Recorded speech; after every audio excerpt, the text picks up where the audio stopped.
Bonjour, bienvenue dans le premier moment évangélisation. Donc la dernière fois c'était une introduction pour vous dire que je vais entamer une nouvelle série de vidéos pour apprendre à évangéliser. J'espère que ces vidéos vous aideront à vous préparer, vous aideront à vous motiver, vous aideront à aller partager l'évangile à votre prochain. Et donc aujourd'hui c'est une vidéo que je fais pour vraiment vous encourager à aller évangéliser. Et donc on va voir en 4 points importants pourquoi évangéliser. Et donc le premier point, nous devons aller évangéliser par amour de Dieu et parce que cela glorifie Dieu. Donc nous savons que Dieu nous aime, nous savons que Jésus-Christ est mort sur la croix pour nos péchés par amour pour nous, que Dieu le Père a envoyé Dieu le Fils mourir pour nous, qu'il s'est sacrifié pour nos péchés. Donc il n'y a pas de plus grand amour que le sacrifice merveilleux de Dieu. De plus, lorsque nous sommes sauvés, rien ne peut nous séparer de l'amour de Dieu. Donc nous sommes ses enfants pour toujours. Dieu est amour. Et donc nous qui sommes sauvés et qui avons cette assurance d'aller au paradis, par amour de Dieu, nous devons aller évangéliser. Et cela glorifiera Dieu si nous allons évangéliser. C'est ce qu'on va voir dans cette première partie. Donc lisons Éphésiens chapitre 2, des versets 4 à 5, où la Bible dit « Mais Dieu, qui est riche en miséricorde, par son grand amour avec lequel il nous a aimés, c'est-à-dire, lorsque nous étions morts dans les péchés, nous a vivifiés ensemble avec Christ. Par grâce, vous êtes sauvés. » Et donc je voulais vraiment noter qu'il est dit « Mais Dieu, qui est riche en miséricorde, par son grand amour avec lequel il nous a aimés. » Donc Dieu nous aime d'un grand amour. Il nous a tellement aimés qu'il a envoyé son Fils, Jésus-Christ, mourir sur la croix pour nos péchés. Jésus-Christ a enduré toute cette souffrance, toute cette honte pour nous, par amour pour nous, pour que nous puissions devenir enfants de Dieu. Et donc, en sachant que nous sommes sauvés gratuitement, nous devons par amour de Dieu prêcher l'évangile aux autres. Nous devons par amour de Dieu être ses témoins et le glorifier et proclamer la bonne nouvelle aux captifs. Donc ça, c'est vraiment la plus importante motivation que l'on peut avoir pour l'évangéliser, c'est vraiment par amour de Dieu. Et il est dit aussi dans Jean chapitre 14, verset 15, on va lire plusieurs versets dans chaque partie. Donc Jean chapitre 14, verset 15 nous dit « Si vous m'aimez, gardez mes commandements ». Et donc là c'est Jésus qui parle. Donc si vous dites que vous aimez Jésus, vous dites « Voilà, moi j'aime Jésus », et bien qu'est-ce que dit Jésus? Si vous m'aimez, gardez mes commandements. Donc si vous dites que vous aimez Jésus mais vous ne gardez pas ses commandements, c'est faux. Vous êtes un menteur, vous n'aimez pas Jésus. Parce que Jésus nous dit que si on l'aime, on garde ses commandements. Et bien sûr, l'un de ses commandements, c'est d'aller prêcher l'évangile. Donc si nous aimons Jésus-Christ, allons prêcher l'évangile. Donc ça c'est Jean chapitre 14, verset 15. Et au verset 21, Jésus qui parle nous dit aussi « Celui qui a mes commandements et qui les garde, c'est celui-là qui m'aime. Et celui qui m'aime sera aimé de mon Père, et je l'aimerai, et me manifesterai à lui. » Donc il redit encore une fois que celui qui a ses commandements et qui les garde, c'est celui-là qui m'aime. Le fait d'obéir à Dieu. Et c'est comme ça que nous prouvons notre amour envers Dieu, c'est en gardant ses commandements. Et il dit « Celui qui m'aime sera aimé de mon Père, et je l'aimerai, et me manifesterai à lui. » Donc c'est vraiment une belle promesse. Si vous gardez les commandements de Dieu, Dieu se manifestera à vous, et donc vous le glorifiez, vous lui montrez votre amour en gardant sa parole. Les commandements de Dieu sont donnés bien sûr dans la Bible. Et dans Hébreux chapitre 12, verset 2, donc on a vu dans plusieurs vidéos qui nous dit « Regardons à Jésus, l'auteur et le finisseur de notre foi, qui pour la joie qui a été placée devant lui, a enduré la croix, méprisant la honte, et s'est assis à la main droite du trône de Dieu. » Donc nous devons toujours regarder à Jésus-Christ. Si nous voulons servir Dieu dans notre vie, nous devons regarder à Jésus-Christ, qui pour la joie qui a été placée devant lui, a enduré la croix et méprisé la honte. Donc nous voyons vraiment que Jésus-Christ a dû endurer la croix, il a dû endurer toute cette peine, toute cette souffrance pour nous, et il a méprisé la honte. Et donc nous devons faire pareil dans notre vie de chrétien. Jésus-Christ nous dit d'ailleurs que si on veut le suivre, on doit prendre notre croix chaque jour. Et donc par amour de Dieu, nous devons faire ça, nous devons choisir de vivre pour Dieu, par amour pour lui, et en regardant à Jésus. Et il y a cette notion aussi du fait d'être disciple de Jésus-Christ, donc on l'a vu dans d'autres vidéos, je voulais en parler aussi pour vous montrer que si vous aimez Dieu, vous avez forcément envie d'être son disciple. Être un disciple de Jésus-Christ, c'est vraiment très important. Si nous disons que nous aimons Dieu, alors il faut marcher avec Dieu, et il faut vivre pour Jésus-Christ, et donc être son disciple. Et dans Matthieu chapitre 4, verset 19, la Bible dit, donc ça c'est Jésus-Christ qui parle et qui nous dit « Et il leur dit, suivez-moi, et je vous ferai pécheurs d'hommes. » Donc si vous voulez suivre Jésus-Christ, vous devez être un pécheur d'hommes. Parce que Jésus-Christ dit que si vous le suivez, il vous fera pécheur d'hommes. Il ne dit pas peut-être vous le serez, c'est envisageable, non, il dit il vous fera pécheur d'hommes. Et être pécheur d'hommes, c'est vraiment aller gagner des âmes, c'est aller prêcher l'évangile. Et donc ce que dit Jésus-Christ ici, c'est que si vous voulez le suivre, vous devez aller évangéliser. Si vous voulez le suivre, Jésus-Christ fera de vous un pécheur d'homme. Et donc on ne peut pas dire qu'on suit Jésus-Christ si on ne va pas gagner des âmes. C'est contraire à ce verset et bien sûr à d'autres écritures. Donc vous ne pouvez pas dire que vous êtes disciple de Jésus-Christ si vous n'allez pas évangéliser. Et donc c'est très important d'aller évangéliser. Et dans Jean chapitre 15 verset 8 aussi, il est dit, donc Jean chapitre 15 verset 8, donc là toujours dans cette première partie qui est le fait que la raison la plus importante, la principale raison pour laquelle nous devons aller évangéliser, c'est par amour de Dieu. Et que cela le glorifie, donc c'est ce qui est dit dans Jean chapitre 15 verset 8. En ceci mon Père est glorifié, que vous portiez beaucoup de fruits, ainsi vous serez mes disciples. Et donc le fait de porter du fruit, c'est le fait d'aller gagner des âmes. On le verra dans le Proverbe chapitre 11 verset 30, un peu plus tard. La Bible nous dit que le fait de porter du fruit à Dieu, c'est d'aller gagner des âmes. Et donc le Père est glorifié si vous portez beaucoup de fruits. Donc le Père est glorifié si vous allez prêcher l'évangile. Ainsi vous serez mes disciples. Donc Jésus-Christ vous considère comme son disciple si vous allez porter du fruit. Donc comme on a vu dans le verset d'avant, vous ne pouvez pas dire que vous êtes un disciple de Jésus-Christ si vous n'allez pas évangéliser. Si vous voulez être disciple de Jésus-Christ, vous devez aller évangéliser. Et donc c'est comme ça que vous montrez votre amour pour Dieu, et c'est comme ça que vous glorifiez Dieu aussi en portant beaucoup de fruits. Parce que Dieu fait de nous ses ambassadeurs, Dieu fait de nous, nous devons réconcilier les gens avec Dieu en prêchant l'évangile. Et c'est ce que Dieu attend de chaque chrétien, de chaque personne sauvée. Donc voilà la principale raison. Par amour de Dieu, nous devons aller évangéliser. Cela glorifie Dieu. La deuxième, c'est par crainte de Dieu. Parce qu'évangéliser, c'est un commandement. Bien sûr, Marc chapitre 16, verset 15 nous dit, donc c'est Jésus-Christ qui parle, et il leur dit « Allez par tout le monde et prêchez l'évangile à toute créature ». Donc vraiment, Dieu nous montre que nous devons aller prêcher l'évangile à tout le monde. C'est un commandement. Cela vient directement de Dieu. Dieu nous commande, et il le commande aussi dans Matthieu, il le commande aussi dans Luc, dans Jean, le fait que nous devons aller prêcher l'évangile. Ça fait partie de la grande commission. Et celui qui n'évangélise pas, il disperse. C'est ce qui est dit dans Matthieu chapitre 12, verset 30. Donc il n'y a pas de juste milieu. On va lire le verset Matthieu chapitre 12, verset 30. Celui qui n'est pas avec moi est contre moi. Et celui qui n'assemble pas avec moi disperse de tous côtés. Donc Jésus-Christ est vraiment clair. Celui qui n'est pas avec moi est contre moi. Donc vous ne pouvez pas être en juste milieu. Soit vous êtes avec Jésus-Christ, soit vous êtes contre Jésus-Christ. Et il rajoute, et celui qui n'assemble pas avec moi disperse de tous côtés. Donc si vous n'assemblez pas avec Jésus-Christ, c'est-à-dire si vous n'allez pas chercher les personnes perdues en leur annonçant l'évangile, vous dispersez de tous côtés. Donc il n'y a pas de juste milieu. Vous ne pouvez pas dire, moi je ne vais pas évangéliser, mais je suis du côté de Dieu. Non, si vous n'êtes pas avec Dieu, vous êtes contre Dieu. Et si vous n'assemblez pas avec lui, vous dispersez de tous côtés. Bien sûr, lorsque vous avez cru en Jésus-Christ, vous êtes sauvé pour toujours, vous êtes un enfant de Dieu, mais vous ne faites pas sa volonté dans votre vie, parce que sa volonté dans votre vie, c'est que vous assembliez avec lui. Et on va le voir un peu plus loin, Dieu va vous châtier si vous n'allez pas évangéliser, parce que c'est un commandement. Et donc, celui qui n'assemble pas avec lui disperse de tous côtés, parce que si vous n'allez pas évangéliser, vous dispersez les gens parce que vous les laissez en proie aux mensonges, vous les laissez en proie à des fausses religions. Au lieu de leur donner la vérité et de leur donner une possibilité d'être sauvés et de venir à Dieu, et ben vous les laissez en proie à tous les mensonges qu'il y a dans le monde et toutes les fausses voies, parce que ce monde est rempli de mensonges, de fausses religions. C'est pourquoi il faut aller évangéliser, pour assembler avec Dieu et pour lui être agréable.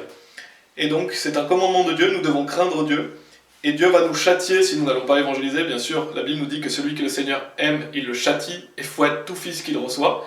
Donc il faut vous attendre à être châtié par Dieu si vous n'allez pas évangéliser, car c'est un commandement de Dieu. Et Jean chapitre 15, on va lire Jean chapitre 15 verset 2 notamment, qui nous dit « Toute branche en moi qui ne porte pas de fruit, il la retire, et toute branche qui porte du fruit, il la taille, afin qu'elle puisse porter plus de fruits. » Donc bien sûr, lorsque vous croyez en Jésus-Christ, vous êtes un enfant de Dieu, vous l'êtes pour toujours. Vous ne pouvez pas perdre votre salut, le salut est pour toujours. Donc ce verset ne parle pas du fait de perdre son salut, parce que certaines personnes utilisent ce passage pour montrer « Ah, vous voyez, vous pouvez perdre votre salut. » Non, non, ça ne parle pas du salut, ça parle de la vie chrétienne. Ce sont des personnes déjà sauvées, et la Bible nous met en garde que vous êtes une branche, donc, et la Bible nous met en garde que si vous ne portez pas de fruits, Dieu n'a pas d'utilité de vous, il peut vous retirer. C'est-à-dire, il ne vous retire pas le salut, bien sûr, parce que le salut est pour toujours, mais il vous retire dans le sens où, déjà, vous allez perdre des récompenses, vous n'êtes pas considéré comme un disciple, et bien sûr, Dieu est patient, Dieu est miséricordieux, Dieu est lent à la colère, mais attention, si vous n'allez pas évangéliser, vous ne faites pas la volonté de Dieu, Dieu peut vous châtier, et il dit, toute branche en moi qui ne porte pas de fruits, il la retire. Et par contre, toute branche qui porte du fruit, donc si vous allez évangéliser, il la taille afin qu'elle puisse porter plus de fruits. Donc Dieu fait en sorte que vous soyez encore plus saints, que vous ayez encore une meilleure vie. Dieu vous aide à vous écarter du péché lorsque vous portez du fruit, pour que vous en portiez encore plus. Donc ça, c'est vraiment une belle promesse aussi. Et il dit, versets 5 et 6, « Je suis la vigne, vous êtes les branches. Celui qui demeure en moi et moi en lui, celui-là porte beaucoup de fruits, car sans moi, vous ne pouvez rien faire. » Donc vous pouvez porter du fruit que par Jésus-Christ, que grâce à Jésus-Christ. Si un homme ne demeure pas en moi, il est jeté dehors comme une branche et se dessèche, et les hommes les ramassent et les jettent dans le feu, et elles sont brûlées. Donc encore une fois, ça ne parle pas du fait d'aller en enfer, parce que lorsque vous êtes sauvé, vous n'irez jamais en enfer. La vie éternelle est une promesse de Dieu. Dieu ne peut pas mentir, vous êtes son fils, vous l'êtes pour toujours. Ça parle du fait que Dieu, vous n'avez plus d'utilité pour Dieu, comme une branche qui a été coupée. On n'en a pas d'utilité, donc on la ramasse, on la jette dans le feu, elles sont brûlées. Donc ça parle du fait que si vous n'allez pas évangéliser, eh ben Dieu n'a pas d'utilité de vous. Et donc c'est pour ça que vous êtes en danger de châtiment. Et Dieu veut justement que vous puissiez lui obéir, Dieu veut que vous puissiez le craindre, et que vous fassiez des œuvres pour lui. Donc voilà, dans un deuxième point, allons évangéliser par crainte de Dieu. Craignons le fait que si nous n'allons pas évangéliser, Dieu va nous châtier. Le troisième point, allons évangéliser par amour de notre prochain. Donc on ne peut pas dire qu'on aime son prochain, on ne peut pas dire qu'on aime les personnes si on ne va pas évangéliser. C'est pas possible. Parce que si on aime vraiment les gens, on a compassion d'eux, et donc on leur donne au moins l'opportunité d'aller au paradis. Parce qu'on sait qu'une personne perdue va aller en enfer. Donc si nous aimons vraiment les gens, nous devons leur donner l'évangile afin qu'ils puissent aller au paradis. Parce que cette vie ici est temporaire, mais la vie après est éternelle. Donc si nous aimons les gens, allons partager l'évangile. Et dans 1 Corinthiens chapitre 9, verset 19, c'est Paul qui parle et qui dit « Car bien que je sois libre à l'égard de tous les hommes, cependant me suis-je fait serviteur envers tous, afin que je puisse en gagner davantage. » Donc on voit ici que Paul aime les gens perdus. Paul dit que bien qu'il est libre à l'égard de tous les hommes, cependant il se fait un serviteur de tous, afin qu'il puisse en gagner davantage. Donc Paul voulait gagner les âmes à Jésus-Christ. Paul voulait que les gens soient sauvés. Donc il se fait tout pour tous. Et donc il se met au service des autres. Et c'est ça, aller évangéliser, c'est se mettre au service des autres. C'est prendre le temps pour eux, pour leur expliquer l'évangile. C'est prendre le temps pour les personnes perdues, pour leur permettre d'écouter la parole, bien leur expliquer, avoir compassion d'eux et se mettre à leur niveau. Paul d'ailleurs le dit à la suite, on ne va pas lire les versets après, mais qu'il se faisait tout pour tous. Et bien sûr, ça ne veut pas dire que vous devez aller dans des lieux de péché, ça ne veut pas dire que vous devez pécher pour vous mettre au niveau des autres, c'est pas ça. C'est par exemple, si vous parlez à une personne qui a du mal à comprendre, c'est prendre son temps pour cette personne. Si vous parlez à des jeunes, c'est ne pas leur parler d'une manière avec laquelle ils ne comprendront pas. Donc ce n'est pas pécher, mais c'est simplement se faire tout pour tous, pour essayer de gagner les personnes. Et donc Paul le faisait, et Paul aimait les personnes perdues. Et dans Jude chapitre 1 verset 22, il est dit aussi « Et de certains, ayez compassion, faisant une différence ». Donc nous devons avoir compassion des gens. Et ça fera une différence. Si vous avez compassion des personnes et que vous leur prêchez l'évangile, ça fait une très grosse différence. Pourquoi ? Parce que des gens vont aller au paradis. Parce que des gens, même s'ils ne croient pas, auront eu l'opportunité d'aller au paradis. Et il y aura des gens qui croient. Donc, si vous avez vraiment compassion des gens, donnez une opportunité aux gens d'aller au paradis. Et c'est pas compliqué, donc on va le voir dans cette série de vidéos. Se préparer à l'évangéliser, c'est pas compliqué. Avoir une méthode, etc., ce n'est pas compliqué. Si vous êtes sauvé, vous avez entendu l'évangile, donc vous êtes capable de l'annoncer aux autres. Et Dieu va vous aider, Dieu va vous donner de l'audace, Dieu va vous fortifier, et vous devez vous fortifier dans le Seigneur, et vous pourrez faire des grandes choses pour lui. Donc ça, c'est la troisième partie. Si vous aimez votre prochain, si vous avez de l'amour pour les autres, et c'est ce qu'on doit avoir en tant que chrétien, alors allons prêcher l'évangile. Donc c'est la troisième motivation, l'amour de son prochain. La quatrième, c'est les récompenses. Et il y a une vidéo à ce sujet, si vous voulez voir, je la mettrai en lien sur un moment salut. Et je vais lire aussi, je vais en parler quand même un peu brièvement dans la vidéo. Notamment, je vais lire Daniel chapitre 12, verset 3, qui nous dit « Les sages brilleront comme la splendeur du firmament, et ceux qui auront instruit beaucoup à la rectitude brilleront comme des étoiles pour toujours et toujours. » Donc c'est un magnifique verset. La Bible dit que les sages brilleront comme la splendeur du firmament. Et on sait que les sages, ce sont les personnes qui vont gagner des âmes. C'est ce qui est dit dans Proverbe chapitre 11, verset 30. « Le fruit de l'homme droit est un arbre de vie, et celui qui gagne des âmes est sage. » Donc le fruit de l'homme droit, c'est un arbre de vie. On avait vu tout à l'heure le fait de porter du fruit. Et celui qui gagne des âmes est sage. Donc si vous allez gagner des âmes, Dieu vous dit que vous êtes sage. Et il dit dans Daniel chapitre 12, verset 3, « Et les sages, donc les gagneurs d'âmes, brilleront comme la splendeur du firmament. » Donc si vous voulez avoir une meilleure résurrection, si vous voulez avoir un corps plus glorieux, Dieu vous dit que si vous allez gagner des âmes, ce sera le cas. Et ceux qui auront instruit beaucoup à la rectitude brilleront comme des étoiles pour toujours et toujours. Donc c'est vraiment aussi une bonne motivation que de savoir que Dieu va nous récompenser, que nous aurons un corps plus glorieux, que nous recevrons un héritage du Seigneur, des récompenses, de l'autorité dans son royaume.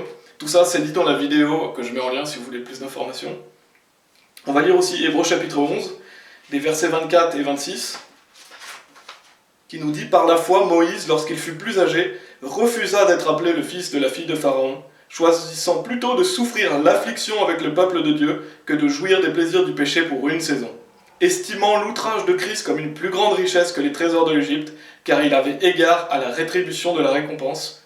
Par la foi, il abandonna l'Égypte sans craindre le courroux du roi, car il endura comme voyant celui qui est invisible. » J'ai lu aussi le verset 27.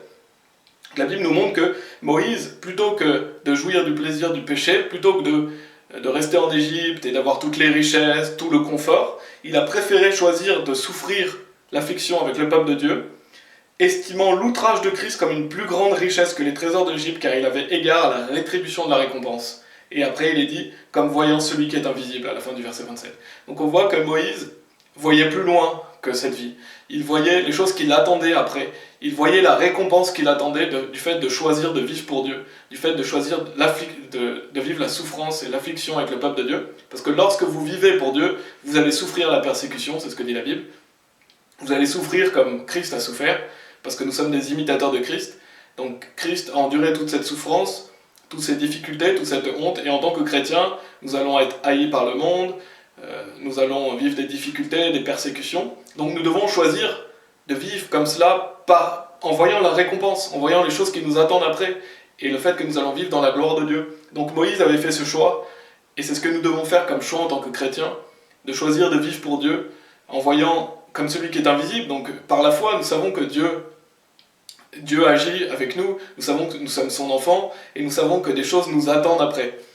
Et donc on doit regarder à ce qui est invisible, à ce qui nous attend après, et à la récompense que Dieu va nous donner. Dieu va nous donner des couronnes, Dieu va nous donner de l'autorité, des magnifiques et merveilleuses récompenses, et notamment au tribunal de Christ, dans 2 Corinthiens chapitre 5, verset 10, il est dit « Car nous devons tous comparaître devant le siège de jugement de Christ, afin que chacun puisse recevoir les choses faites étant dans son corps, selon ce qu'il a fait, soit bien, soit mal. » Donc Dieu va récompenser ses serviteurs, et soit bien, soit mal, ici ça veut dire soit quelque chose qui a de la valeur, soit quelque chose qui n'a pas de valeur. Parce que lorsque vous avez cru en Jésus-Christ, vos péchés ont été pardonnés, donc Dieu ne va pas vous demander des comptes par rapport à vos péchés, il les a déjà jetés derrière son dos, ils ont déjà été oubliés. Donc soit bien, soit mal, c'est soit vous avez fait des choses de valeur, et ça c'est dit dans 1 Corinthiens chapitre 3, soit vous avez fait des choses qui n'ont pas de valeur. Et ça, Dieu va vous récompenser au tribunal de Christ.